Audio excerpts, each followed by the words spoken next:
Good evening, everyone. My name is Timothy Myers. I am the Sarah and Ernest Butler Principal Conductor and Artistic Advisor here at Austin Opera, and I want to welcome you to this edition of Conductor Cues.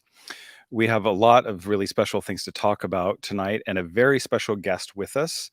And it's a wonderful thing as a conductor to be working on a piece that has a living composer and librettist. There are many times when working on a piece by, say, Mozart that we just did in the autumn, that you really wish you were able to step back in time and ask the composer or the librettist a question or get their insight into something. When doing a contemporary piece, this is very possible, and it's a real treat to have that opportunity to really get inside the work through the lens of the composer and the librettist. At the end of our session today, we're going to have some questions and answers. So if you would like to ask a question, you can put that in the comment section on YouTube, and that will be handed off, and we will take some of those at the end of our session today. Our guest today is Mason Bates, who is the composer of The Revolution of Steve Jobs. And just a brief little bio. Mason works at the magical intersection between music and technology as a central tenet of his work.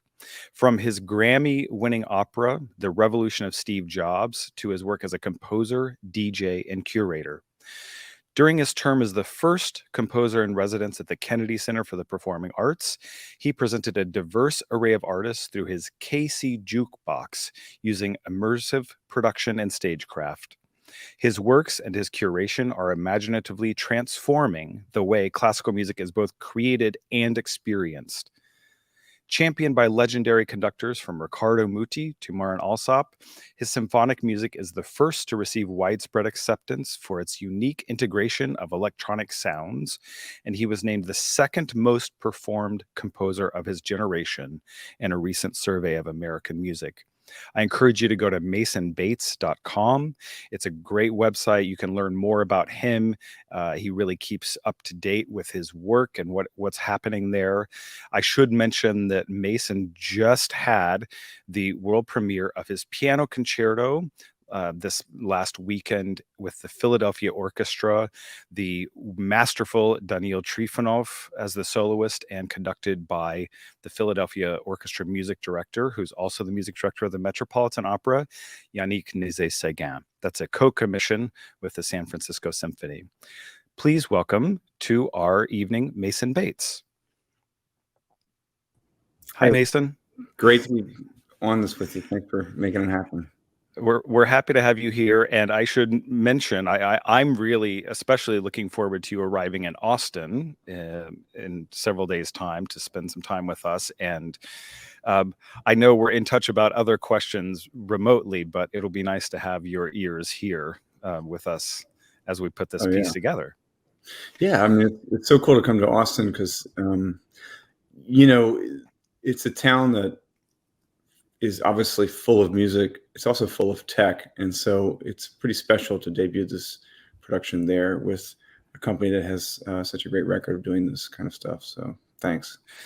Well, we're very excited, and I want to remind everyone that this is a brand new production of The Revolution of Steve Jobs. It was premiered at Santa Fe Opera. That physical production went to Seattle Opera and to Indiana University, was scheduled in San Francisco and postponed due to the pandemic. What our Austin audiences will experience, and then those in Kansas City and Atlanta, is a brand new production by director Tomer Zvulun and his incredible design team. And so this is something that is brand new for Austin audiences, and we're really excited to be premiering this co-production here. Mason, I want to get in to your head a little bit as a composer and talk about this intersection between music and technology that's a big part of your work. Tell us, please, a little bit about your background in electronic music and what happened first, the chicken or the egg, the electronic music or the composition. How did all of this come out? Well, there wasn't a thriving DJ scene in Richmond, Virginia, where I grew up. But there was a thriving Episcopal choral tradition. So I actually came into music sort of through being a choir boy and having a wonderful mentor in Hope Armstrong Erb at St. Christopher's School. She taught me piano and saw that I was writing a lot of tunes on the piano, and she really pushed me to have more discipline in the way I approach both composing and piano. Mm. Um, I was very fortunate to cross paths with a young conductor named Robert Moody at Brevard Music Center when I was a sophomore in high school. And he ended up commissioning a first orchestral piece of mine that helped me go to Juilliard. And when I was in New York City, that's when electronic music first came on my radar. And I just was fascinated, particularly with electronica, with techno, at that point more down tempo. But basically what that means is, stuff that has electronic beats, kind of a kind of a caricature of it would be maybe what you hear in like some car commercials, this kind of pumped up electronic club music. But there's a lot, just like jazz or rock or anything, there's a lot of different subgenres of that. And I found it to be fascinating because without really a vocal line and lyrics to drive it, it's sort of unlike any other kind of pop music, more like jazz, really, in that it has textures and rhythms and harmonies that have to kind of get kind of bumped up because you don't have the ear drawn to a lead singer. So that happened to me after I had been working with orchestras for a little bit, but still pretty early in my life. 1998, I wrote a synthesizer concerto for the Atlanta Symphony and Phoenix Symphony, and I started incorporating actual beats in the early 2000s, and really found this world to be incredibly rich between the two. And in a way, the percussion section, yes, it's got rhythm. It has also got theater, the thunder sheet or the wind machine. And so electronic sounds can be like that if you're knowledgeable about orchestration. In addition to sound design, you have to really kind of carefully handle them. Yeah, that's amazing. And you have really been one kind of forging the way for this this blend of compositional style. Um, I want to just talk about just you as a DJ. You're still active. You have this profile as a DJ, and specifically for that, what's the kind of work that you do as a DJ when you are performing? Yeah. Well, early on, I was fascinated with kind of hip hop and trip hop and down tempo. Um, After spending about 5 years with the Chicago Symphony, um, I got really interested in techno and Midwestern techno.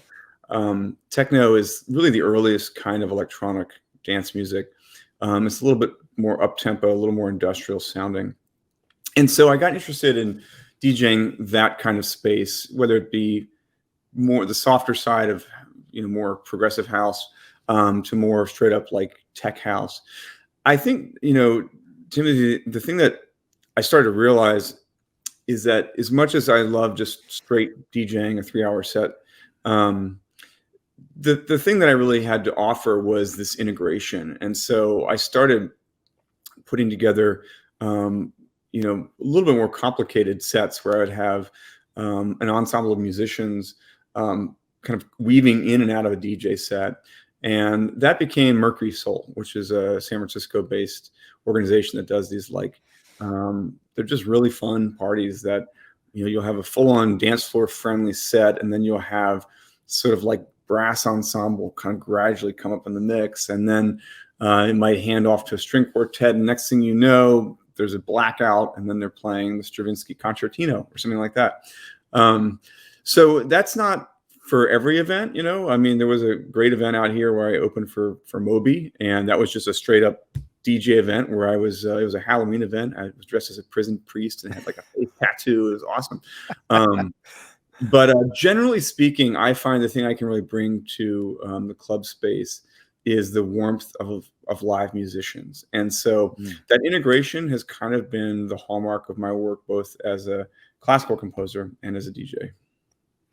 And there's another part of it that you've really done a lot of, and that is moving into these spaces outside the concert hall. A lot of these residencies, you of course were a composer in residence for the Chicago Symphony, and have worked a lot with these esteemed orchestras in the world's greatest concert halls, but also in things that you've done with Mercury Soul, the San Francisco Symphony, of really moving into these other spaces and creating an environment in a space we might not expect.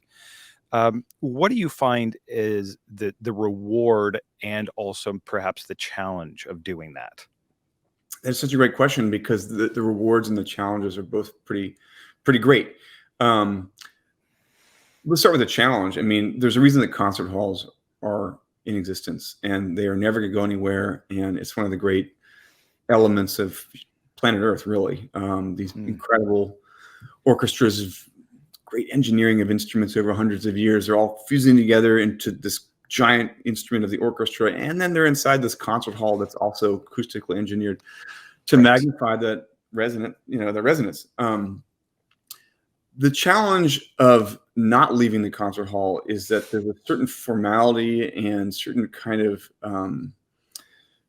habits that have been picked up over the centuries, but particularly the past century, in terms of concert presentation, that I think is limiting some of the access to the music. And when you go out of the concert hall into, say, a space like the Midway Club in San Francisco, you can suddenly present the music in the kind of vibrant way that I think new audiences are kind of expecting, and really even kind of post-COVID, the way we have to deliver in a kind of dynamic way. So I think what those kind of dynamic presentations involve is complicated. You have to have lighting, and you have to sound design. You have to like kind of amplify things in a way that's going to support the repertoire that you're presenting. All that is to protect your programming freedom.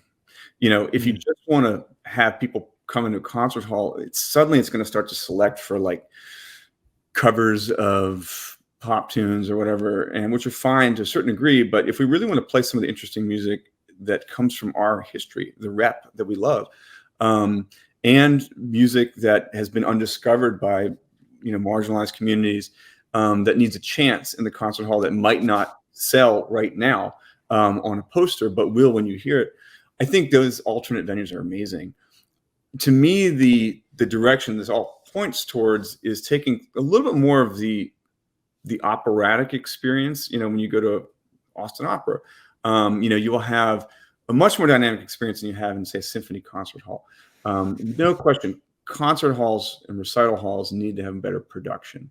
And so production, to me, is a way to protect the art form, the way we can present it in a dynamic way that, let's say you take a program book and you just kind of turn it into projections and, little miniature videos that pop up when they're dragging the piano out between the concerto and the overture, whatever. These are all opportunities to learn things. So I think with leaving the concert hall and going to other spaces, it's for me always a way to kind of test these ideas of tweaking the frame, always keeping an eye on the fact that the thing in the frame, the painting, the music, that is something that it's going to rock anybody's world when you hear an opera or a symphony. But it's not going to compete very easily with all the entertainment that we have that's designed to kind of hit you in 3 seconds. This music is kind of a deep experience. And so we have to at least find ways to create a kind of concert experience that is reflective of our current era. And so that's been the goal of that. And it's also a lot of fun. It makes things puts a little more fun in the concert experience. Yeah. It's really interesting to hear you talk about that, and especially in relation to concert halls. You were just this last weekend at the Kimmel Center in Philadelphia, Yeah. where the inside of the hall is shaped like a cello, very specifically engineered for orchestral performances. But how that, that is an instrument in itself, but also moving it into this environment where you're involving other production elements that can contribute to the experience is really important. I want to touch on something else that people are going to experience when they come to the Revolution of Steve Jobs here in Austin. And that is, in addition to the electronics, that the principal singers are amplified. And this is something that, you know, a lot of people pause on, but is actually quite common with contemporary compositions. John Adams, for example, that we experience this. Um, would you talk a little bit about that and the use of, and I should say, uh, that the amplification of singers in this environment is not as you would experience at a rock venue or something, right? It's a very subtle, Yeah. I mean, enhancement might be a better word, but Right. can you talk a little bit about that as a composer and that also as a tool that a lot of modern composers are using? Yeah, it's a little. I guess the first thing I'd say is that for those who are listening who are Austin opera devotees and um, great fans of opera um, and opera history, I am too. There is something about the purity of hearing a voice or an instrument unamplified that is the kind of defining element of why we hear some of this stuff out in these beautiful concert halls. So I understand sometimes the idea of electronic sounds or amplification getting involved being sort of a startling thing.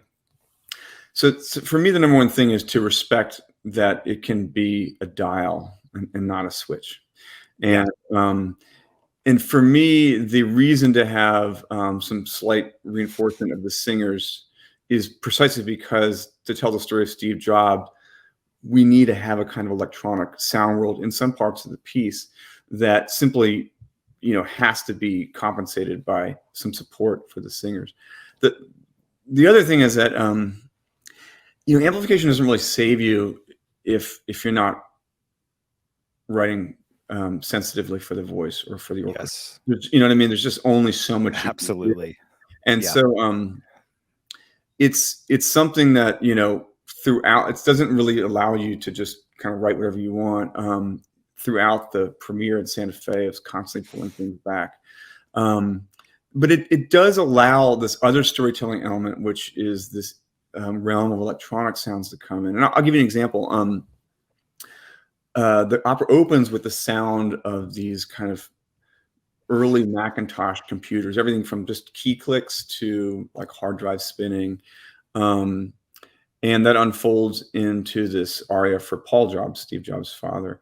To have the kind of this sort of sound world coalescing of these little beats made of sounds from the creations of the protagonists of the opera is a kind of a meta thing. It just shows the impact without having to say it at the very beginning of the opera.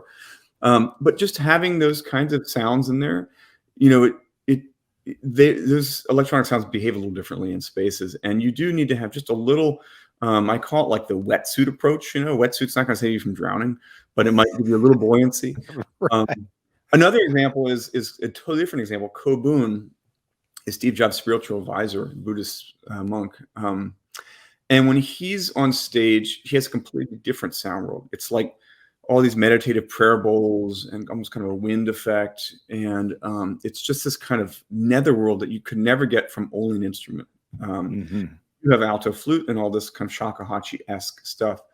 But that's a special space. And it's kind of taking the idea of a leitmotif and turning it into a sound world. So when Kobun walks on, Interesting. there, right? And you also, when you have those kinds of sounds, and he's almost declaiming things, and he does do full-on arias in very number-like ways, Kobun.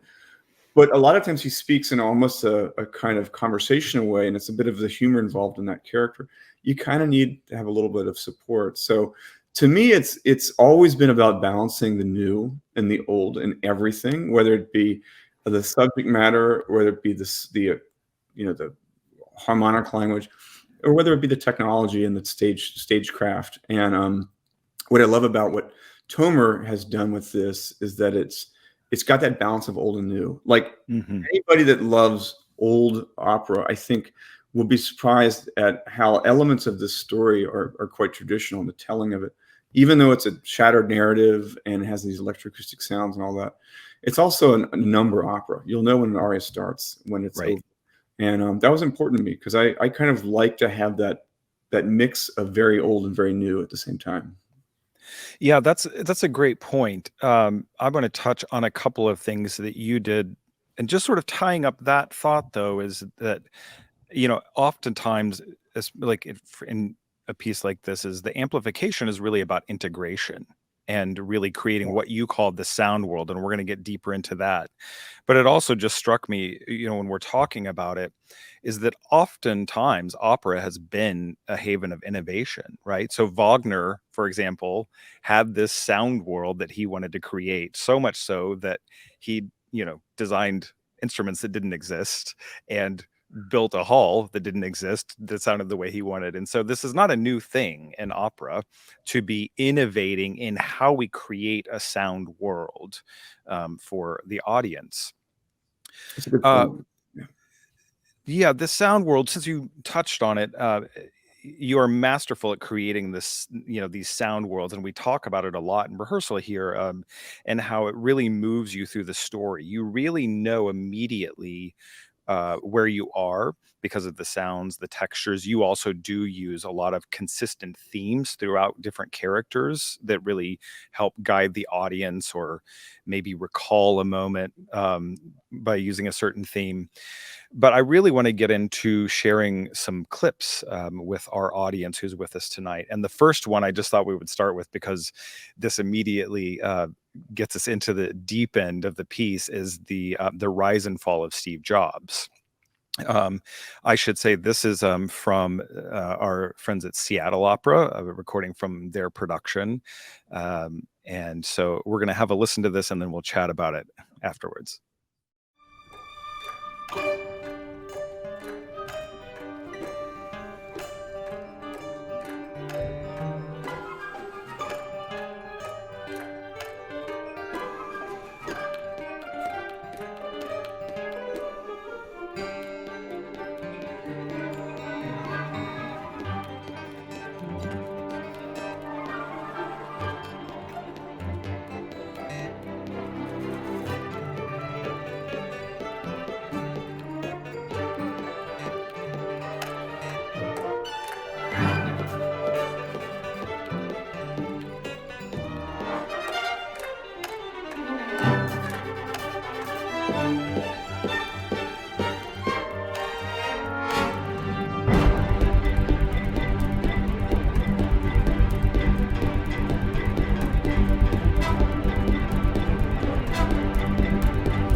That was an orchestral part of the revolution of Steve Jobs called The Rise and Fall of Steve Jobs. I'm really excited to get in and rehearse that with the orchestra.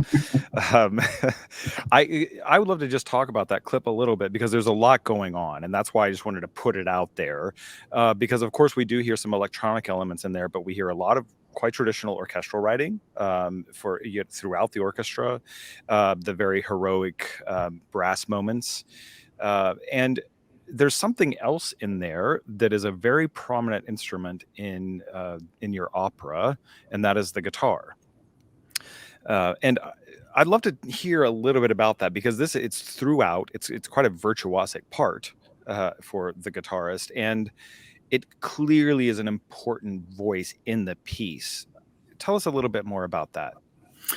Yeah, I'm glad you're asking about the guitar. In trying to find these sound worlds for the different characters, I obviously started with Steve, and I wanted to create this sense of his busy inner soul that never really came to rest. And he searched for inner peace. He Hmm. never found it, but he did search. He spent years practicing Buddhism and talking to Kobun. And to me, the guitar was a great moment when it occurred to me. I remember hearing about the debut of the iTunes original iTunes store was announced by just like a picture of a guitar and them saying, Steve Jobs, that's his favorite instrument, he loves it. And it kind of came back to me, and I thought, the cool thing about the guitar is that it can animate a chord just by the finger picking. You've all heard bluegrass, we know that it just can like Yeah. take a chord and just animate it. It's a specific style, it's called, kind of finger picking or flat picking, flat strings, whatever. And it's a steel string guitar, so it's not a classical guitar. It has that kind of evocation of blues. That mixed with this kind of Quicksilver electronica, to me, feels like the inner soul of Steve Jobs is always kind of spinning, always kind of working, but there's a warmth to it. So the guitar is in there, and that interlude kind of takes us from the kind of dark end of where Steve was going to an even darker space, kind of the climactic office factory scene. And as you can hear, the music has this kind of slight aspiration or optimism in the beginning, and it gets darker and darker. And this piece does have these interludes that kind of help tell the story, and also maybe contribute a little bit to the sense of a kineticism that I feel like is sort of important for the piece based on this topic. This man has to have this kind of propulsion to it. Yeah, that's a great way to say it. It's interesting. We were talking about this in rehearsal about the scene with Lorene and Steve and the first one, and how there's this difference. How, as you're saying, he's always got that motion, right? There's nothing still about it. It's always, in that scene, he has 16th notes all the time, whereas Lorene has triplets. And so there's really great, you immediately just rhythmically get a sense of the difference of the characters in that scene, and how sometimes they take on a little bit of the other one, but how you really see just by the rhythmic writing that you chose, we really get distinctive characters in that scene. I would love to move on to a clip that I just want to play because I love it and I think it's great. This is a scene with Steve and Woz, and this is the Ma Bell clip. Do you maybe give us a little bit of inspiration about this clip? And I mean, it's incredibly catchy, but kind of where did you go compositionally with this? It's unlike anything else in the piece. Well, there's this energy of the garage. In fact, Mark Campbell and I, the librettists, always talk about, what is the garage of the mind? This place that is a private place where you go and you're creative, and then from that garage, you can change the world. Well, that's what these guys did. Even Steve, these were Apple Computer, $3 billion company today. It all started in this garage, and one of the first things that they did was a prank called the Vatican. By making this kind of like phone contraption thing. And this is actually documented in more places than just the Isaacson biography. And so, in opera, there's no wasted minute, even if it's fun and light. There's a point, right? Yeah. They started as people that wanted to change the world, and they wanted to change it, in a kind of disruptive way. The original kind of disruptors, right? Yeah. They're also irreverent. They're crank calling the Vatican and pretending to be Henry Kissinger or something. And that kind of fun, almost countercultural element is the early Steve, right? The later Steve is the hard driving boss that's a mogul of this giant technology company that's got a workforce in China, basically slave labor kind of. I mean, it's pretty scary that he took that whole journey. And so by having this fun moment in the beginning, we're setting up what happens later. So the short story is I wanted to give them a kind of a fun duet that would have not only elements of Steve, but of course of Woz. Woz is represented by the saxophone. He's the everyman, almost that we can all identify with. So it's called Ma Belle. It worked! It worked! Do you know what this means? I know what this means. Do you know what this means? I know what this means. I know exactly what this means. Ma Belle was just taken down. Ma Belle was just screwed over. Ma Belle was just brought to her money-sucking, monolithic, monopolistic, autocratic knees. Ma Belle was just brought to her knees. Ma Belle was just brought to her knees.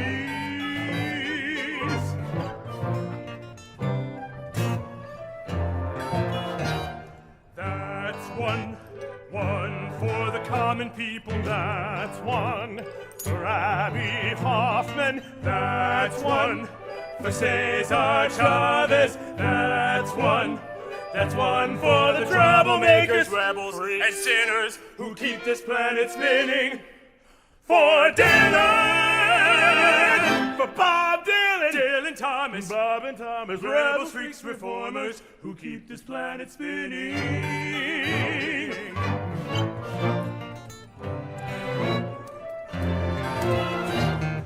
Only goes to show, only goes to show, only goes to show.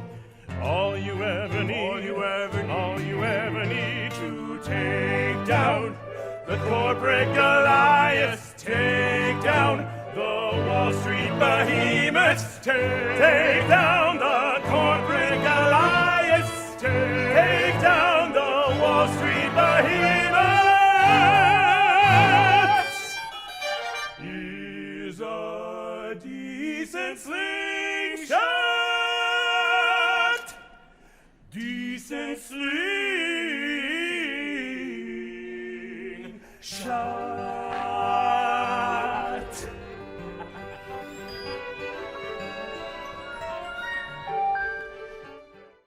Just to dispel any, myth that opera is stuffy. That's a good clip. And yeah, what I love is what you said. It really sets up the relationship between those two beautifully, and provides a space for that to develop, so that then the falling out that they have later is even more impactful, because we've seen this kind of playful quality that they started out with, of just messing around and, as members of a hobby club. One thing I wanted to ask you about before we hear another clip is, I was talking to a young musician today who actually happened to be at the premiere of your piano concerto in Philadelphia. And I said, do you want me to ask him anything? And she said, yes, I want to know, what are his key influences as a composer and a musician? Well, it changes over time. But I think one of the first pieces I ever heard for orchestra was by George Gershwin. And, I just hadn't, I was just hearing a fair amount of big band music that my dad would play. And then hearing, like whatever kids listened to in the 90s growing up. Hearing Gershwin, it was like hearing this these two kind of worlds come together, and I really love the way that Gershwin bumps up both ends of the equation, from jazz to the classical, and combines in this way that's immediately accessible, also has this elegance to it, and and like Porgy and Bess, it can kind of go to incredible depths. So he's not the first composer that most people would say, but I think he's phenomenal. I got really fascinated with Berlioz as I was getting involved with electronic symphonic music, because I found that I was drawn to telling these immersive kind of stories in the concert hall. Like, Who Needs Symphony Number 1 by Brahms. I love the piece. Don't worry, trigger warning. But what about Symphony Fantastique? That sounds much more dynamic. So I've always kind of sided a little bit on the side of the programmatic composers, like Liszt and Berlioz and Wagner. Their ability, again, to take different things and integrate them. They all had new kind of, especially Berlioz and Wagner, new orchestration, new approaches to the orchestra to tell these stories. And did the stories about an opium-laced love interest affect the way he wrote music, or did he choose those stories because of that? Whatever. Berlioz and the programmatic composers of the 19th century fascinated me as a way to have new sounds, tell new stories. More recently, I've found myself, I should say, I've always loved Benjamin Britten. And as I learned so much as an opera composer from his scores, which I first experienced just in the library with headphones. And, you can just tell so much about his characterization through the way the music is written without having to see it. And you see it and you're like, But, more recently, certainly there's some amazing living composers that I love, from, Anna Klein to Missy Mazzoli to, of course, John Adams is a friend out here. My mentor, John Corigliano, incredible at integrating different worlds. Outside of that space, I've always had a strong interest in bluegrass. I mentioned it with the guitar. It is this genre of music that has this absurd level of virtuosity. Yes. You know what I mean? Say what you will about, indie rock. It's not virtuosic. It's just dudes singing about sometimes rather small issues. But man, there's no virtuosity there. So it doesn't have to be virtuosic in every kind of music. Like, I love choral music. It's not always virtuosic. But man, bluegrass is. And the last thing I would mention is some of the great electronic artists, from Kraftwerk to Mouse on Mars, their heirs in Germany, to Richie Houghton, Carl Craig, some of these amazing electronic artists who just create this kind of craveable sound world. I think that's just really powerful, and I think that we in the world of opera, we in the world of the orchestra, we can consume all of this and have it be manifest in some way, because look at the history of our fields. I mean, they've evolved through so many spaces. So I think all these influences can be available to us in the concert hall and the opera house. And so I'm kind of omnivorous about it. I love it. Me too. I was just, you were talking about bluegrass, and I love bluegrass. I went to college in a small town in Winfield, Kansas, where they have the Walnut Valley Bluegrass Festival, which is actually where the National Flat Picking Championship is. Oh. And, I was a music student. Wow. And I would go to this festival, and it was just incredible, because you would see these musicians who, 5 people on stage, who would all go around and play every instrument on stage, guitar, banjo, dulcimer, hammered dulcimer, all of these things, virtuosically, and sing 5-part harmony at the same time. I mean, it was absolutely, it was incredibly humbling to hear these musicians work. That's it's a such great a high level culture that I wish was more prevalent. I mean, it's still absolutely prevalent in certain pockets. I feel like these days, and I'm just getting off a tangent, but there's so many kids that play a lot of different sports, and that's the virtuosity. It's just cool. But like, man, I wish we had a little bit more of that musical virtuosity of Appalachia, or frankly, some Jewish cultures, or even now some of the Asian cultures, where it's just what you do. You're definitely going to play several instruments. That's cool. So we got to talk about that more in Austin over beer. Yeah, let's do it. And I also, you have a standing invitation. I live in Raleigh, North Carolina, when I'm not in Austin, and we have the International Bluegrass Festival there now. So anyway, you have a standing invitation to come to Raleigh and hear a lot of great bluegrass over a weekend. We have another clip that I want to play, and this is introducing a character named Chris Ann, who was very pivotal in Steve's life. Let's hear this clip, and then we'll chat about it a little bit.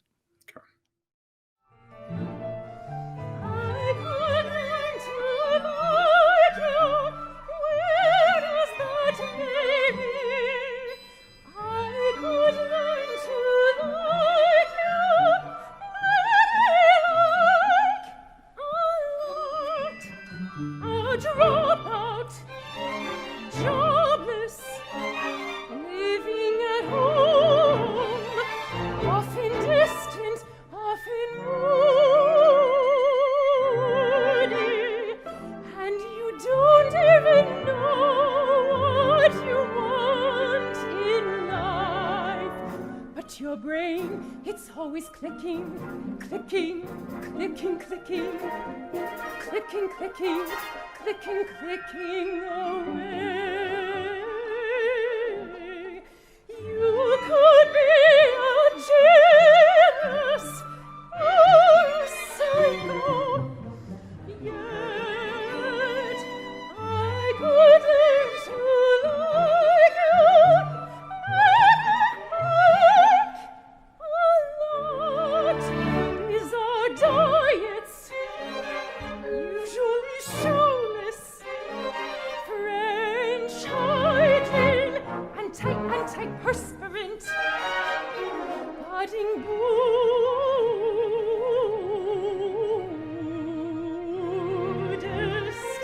and you may never know what you want in life, but your mind keeps working, searching, percolating, clicking, clicking, clicking, clicking away.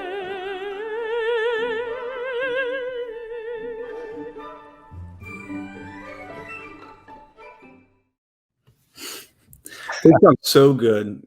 I mean, they really sound great. What a great Seattle Opera did a great job in Madison. Yeah, in Madison, that's exactly the artist that people will hear here in Austin. Oh, there we go. Our wonderful producer Julie Fiore is on top of it there. You remember, our Austin audiences will remember her from her magical performance as Gilda in Rigoletto a couple of seasons ago. And we are also excited, I can't tell you what it is, but we already have her on the books for a near future season to come back. So we are excited to have her here right now, and she's magical in that role. And I wanted to play that clip because it really shows this facility that you have to move between these different feelings, right? When she's really in her world, she's enamored with Steve, right? She is the mother of his daughter, Lisa. And, but then when she starts to talk about sort of his idiosyncrasies, to put it mildly, right, and how his mind's always going, we immediately hear this change in texture, and the music shifts into this other world and then comes back to this very lyrical part. I want to play another clip that is also a different world, and this is one that explores something else that was prevalent in that time and also in Steve's life, and that is the use of certain substances. There's a history in opera of inebriation, and again, it's to show that the guy that created the things that changed our civilization. He called it the apple because Macintosh is an apple. That was like an orchard up in Oregon or something. He's a hippie. He's a hippie, and he has hippie with an imaginative and artistic element, and that's what makes him really interesting as a guy that changed our civilization. So here he is in his hippie stage. Sorry to interrupt, but I want to make sure. Yeah, this is with Cuisance.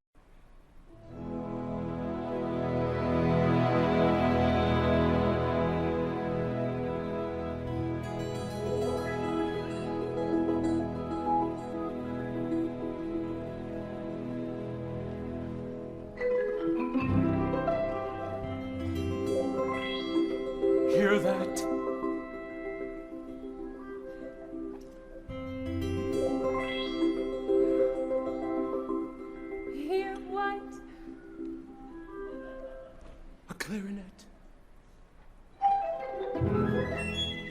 and a flute, and that reed the oboe, strings, brass, reeds, branches, stones, grass, the entire field.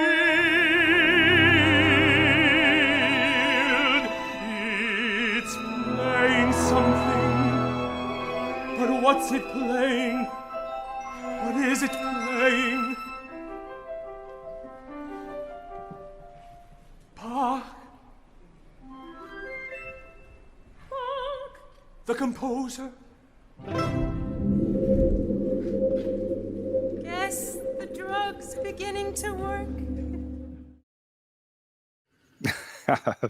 What a great clip. Yeah, thank you for that. I introduced it correctly. That's Chrisan and Steve, again together, Madison and John Moore, who our audiences will also hear here in Austin.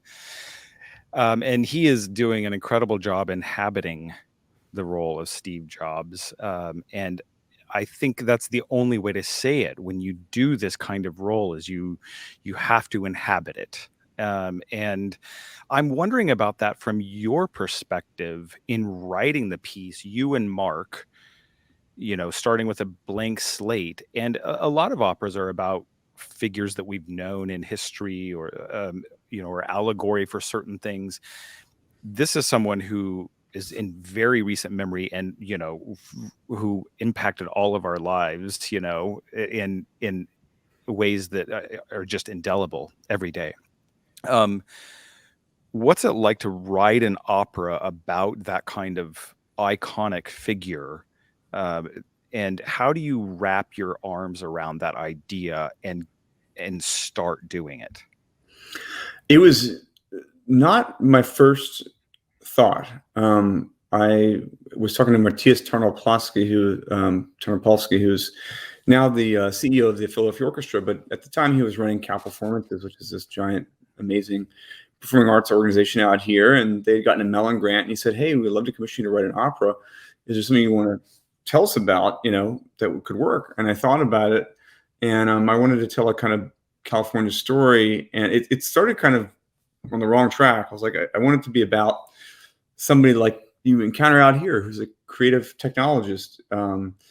Meaning, I had a kind of, opera's never really about ideas so much, it should be about people.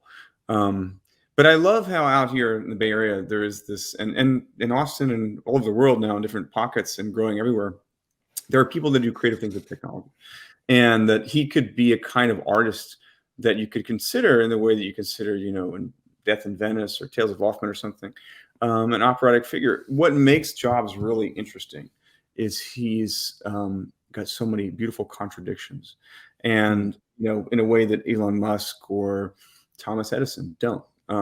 Good for movies, maybe, good for a documentary. But for an opera, no, you need somebody that's got really positive charges, really negative charges. Maybe in the middle is his wife, Laureen. She's the ground. So how did I start dealing with it? I just kind of had, as you said, the word inhabit, the space of his, kind of perception. And, dare I say it, I think almost everybody, and certainly many artists and people that work in very kind of perfection-driven enterprises can relate a little bit. He is absolutely, when he got his first prototype of the iPhone, he said something like, "Why there's scratches?" And they're like, "Oh, it's plastic." He's like, "I want glass, and I want it in 6 weeks." That's an artist. That's not a business guy talking. Now, we all know he could be a hard-charging business guy. But so trying to deal with that, to me, the only way to really do it was to both be sympathetic with his issues, which probably had something to do with being, somewhere on the spectrum. I think you could say that about Steve Jobs, but also not just forgiving of the things that make him such a challenging person. Nobody should be treated poorly just because somebody's an artist, or in this case, a visionary technologist. Unfortunately, he passed down that kind of hagiography to people like Elon Musk and whatnot, who they still kind of channel this idea that they can kind of behave this way. So I think that's interesting. And in a nutshell, Steve Jobs embodies the contradiction of, people don't have one button. All of our communication goes down these little devices that are so sleek and beautiful. But that's not the way it works with people. And so to kind of have this sleek, beautiful design through which all of our kind of communication passes, it's actually inherently contradictory to the way that we behave as people, which is beautifully complicated and messy. So I fell in love with that challenge of setting Steve to music. Wow, beautifully said. I love how you just captured the challenge of really how you put humanity, right? Which is what, to me, music is about and opera is about, is something that has examined the human condition for several hundred years now very successfully, which is one of the reasons why a lot of these pieces, from the standard repertoire are still with us, because there's something that's still a lens that's incredible to, a lens. I mean, The Marriage of Figaro is a perfect example, right, of how it's still incredibly apropos to us in, 2022 in the middle of a pandemic. We can relate to those characters. It's masterfully done. And I think you've done a great job of capturing Steve and these other characters in the opera in that way. The last clip I want to play before we take a couple questions that have come in is Steve's big aria. And we're just going to play it, no intro, because it needs no intro. If there's nothing else you can ask for from an operatic aria than what you're going to hear here. So let's roll that.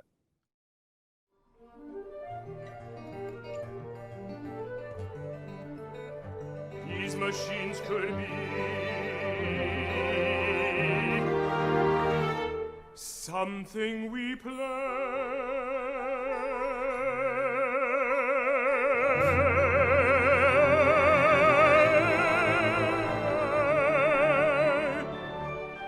something we play,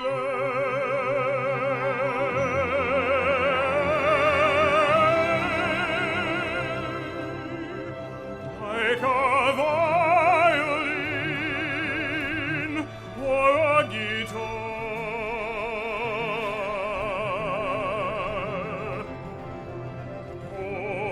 Music is merely mathematics, merely math.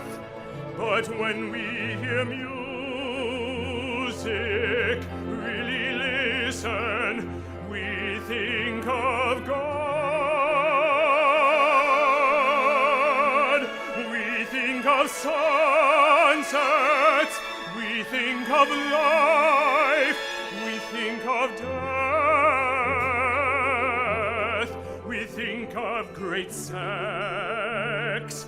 More than think, we feel.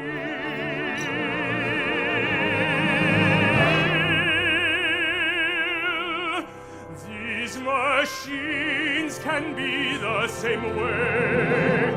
Something that doesn't play us, but something we play.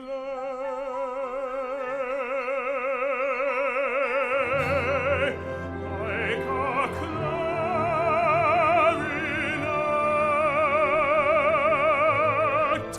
or a French horn. Or what's that reed? The oboe.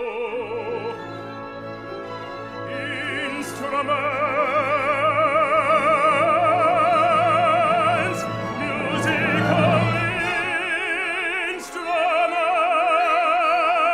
instruments, they are valves, wires, pedals, pegs, keys. But when we connect to them, connect, they become something we play.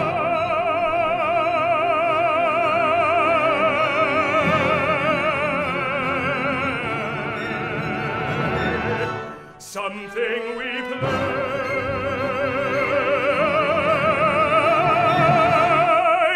Something we bang, he blow. Something we trill, harvest along. Something we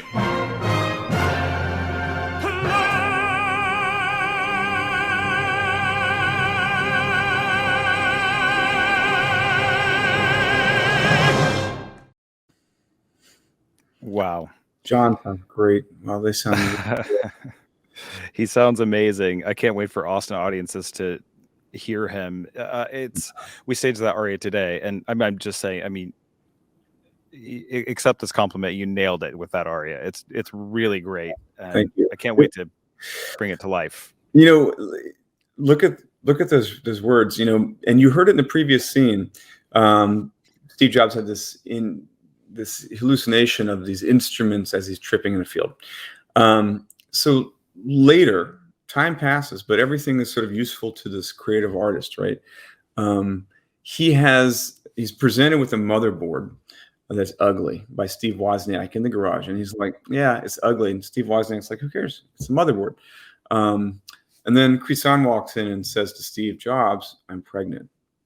He's not happy, gets distraught, pissed off. She leaves, and then he's looking at this ugly motherboard, and he says, "Oh, we could cover it with koa wood. I've got this beautiful wood."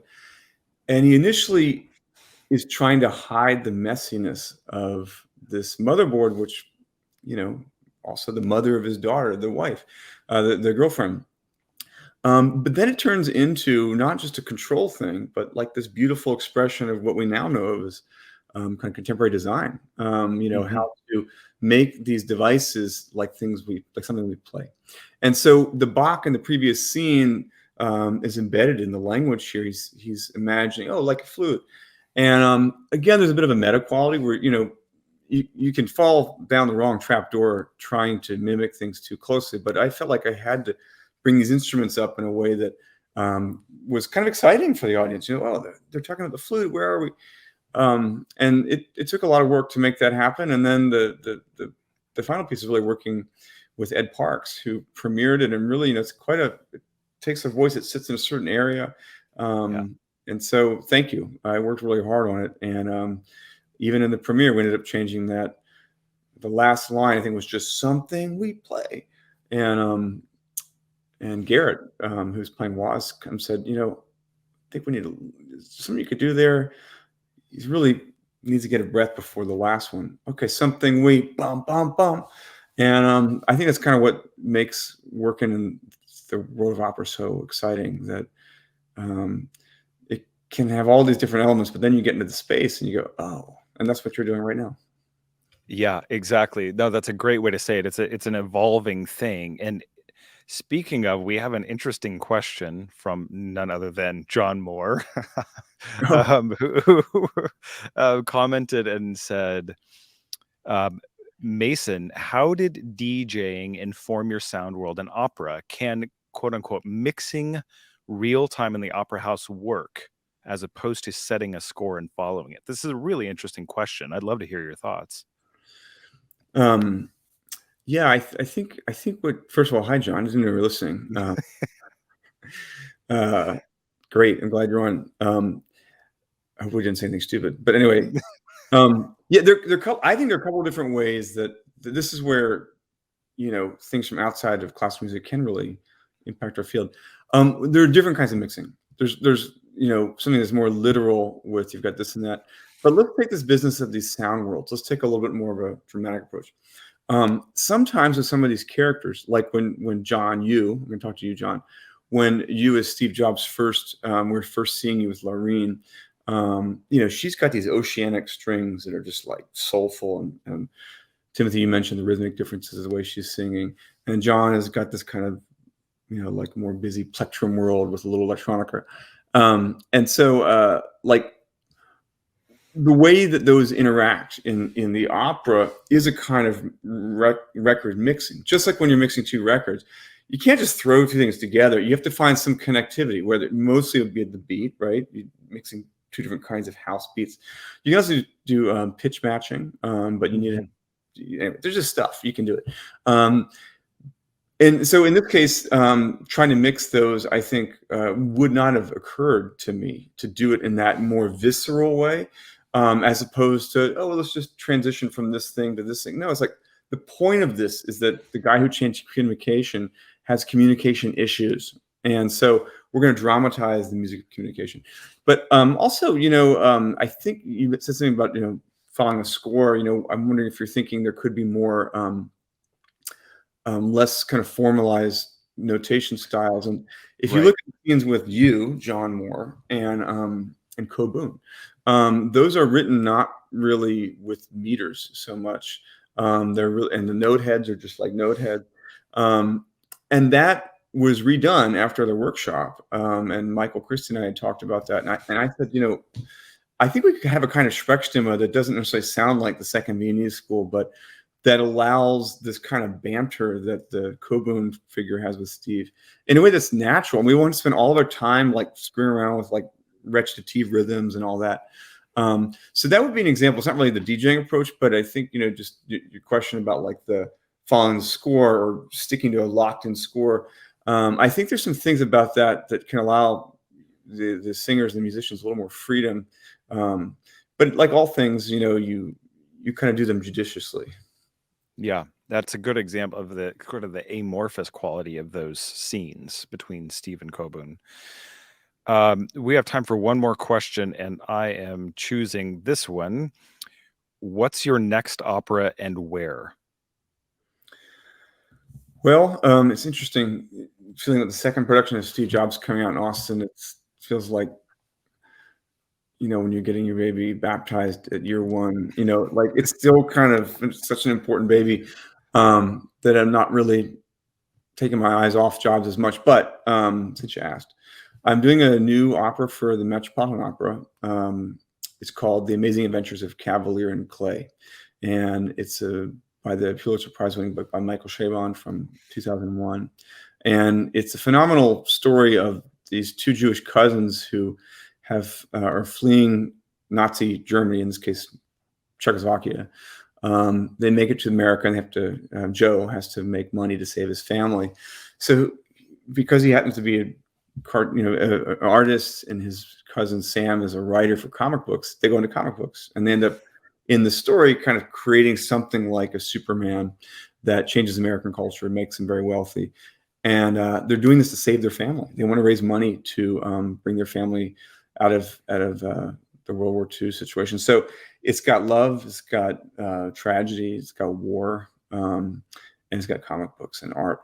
And it very sort of allows for these different worlds, the realistic world of New York in the 40s, which is a great world. Comic book kind of, like digital acoustic, you can just imagine how that's going to go. Also the world of the war, which should have some real stakes. And so that's with Gene Shear. And as the librettist. Yeah. Gene Shear's the librettist. And read the book, read the novel. It's amazing. And Michael Chabon is a phenomenal author who's beloved by many and now doing a lot of work in Hollywood. But 4 years from now. Incredible. Actually. Yeah. Don't get nervous. It's fine. You have time. I just want to thank you, Mason, for being here. We are loving putting together this new production of The Revolution of Steve Jobs, written by you and Mark Campbell. Our audiences will remember Mark. He was the librettist for Silent Night, which we did exactly 3 years ago here, and he joined us for that. We're excited to have you join us in Austin for opening night of The Revolution of Steve Jobs for this brand new production that we are mounting. I want to say thank you to our production underwriters for The Revolution of Steve Jobs, Gail and Jeff Kodosky, and Maria and Stephen Kong.